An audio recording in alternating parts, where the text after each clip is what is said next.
Weeding Out the Pain by Fabian Dawson. While the science is still unclear, an increasing number of Canadians are turning to medical marijuana to ease their pain.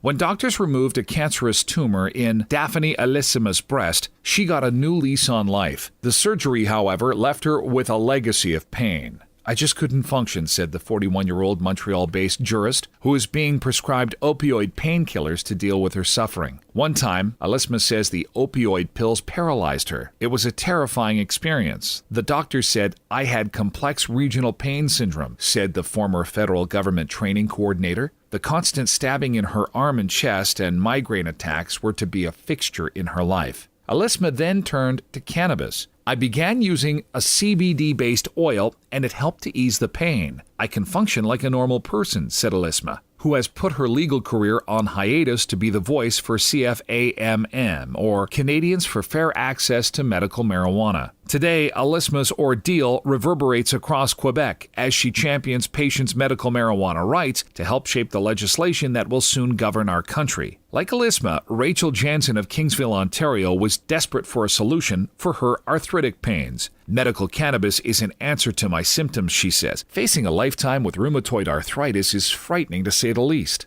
Jansen's story is being used on social media by the Arthritis Society of Canada to highlight that 2 out of 3 Canadians authorized by Health Canada to use medical cannabis are doing so to manage arthritis pain. Barinder Rasoud, the founder of the National Institute of Cannabis Health and Education, N.I.C.H.E Canada, said that the patients that she has consulted with across the country overwhelmingly feel that they can manage their pain better with cannabis. Now knowing what we know and given the safety profile of cannabis compared to opioids, cannabis appears to be far safer, said Rasoud, who leads the not-for-profit group established to support the development of public policy and research to assist all levels of government in managing legalization. Karen Parent, who has an extensive background in healthcare and health services research, said while there is increasing evidence to show that medical marijuana is helping people deal with pain, there hasn't been enough high-quality research to produce conclusive evidence of the benefits of the plant for pain. However, more and more doctors are prescribing marijuana for pain management as they see their patients benefiting from it, said Parent, the divisional manager for Zenabis Limited, a Delta BC-based company. The company is researching a cannabis-based product for pain management.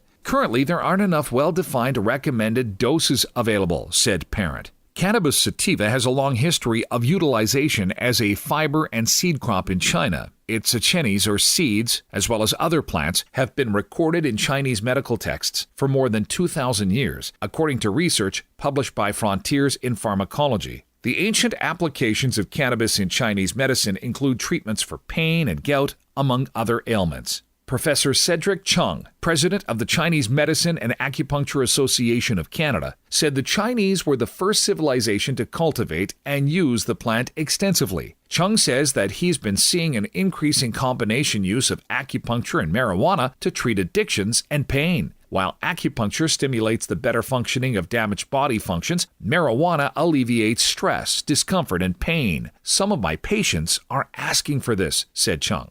A Canadian research team led by Dr. Mark Ware from the Research Institute of the McGill University Health Centre in Montreal found that patients with chronic pain who use cannabis daily for 1 year did not have an increase in serious adverse events compared to pain patients who did not use cannabis. However, 2 research reviews published this month said there isn't much proof cannabis works for pain and post-traumatic stress disorder, or PTSD, which are among the most common reasons that people use medical marijuana. The studies were conducted by a team of researchers at the U.S. Veterans Health Administration and published in the Annals of Internal Medicine.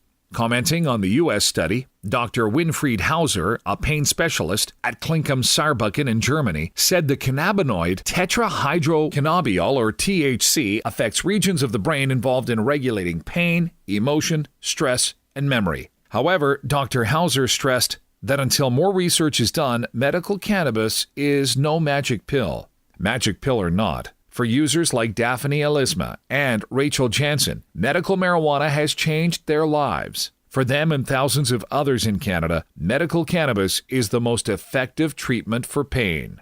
Fabian Dawson is the medical director for the National Institute of Cannabis Health and Education, or N.I.C.H.E Canada.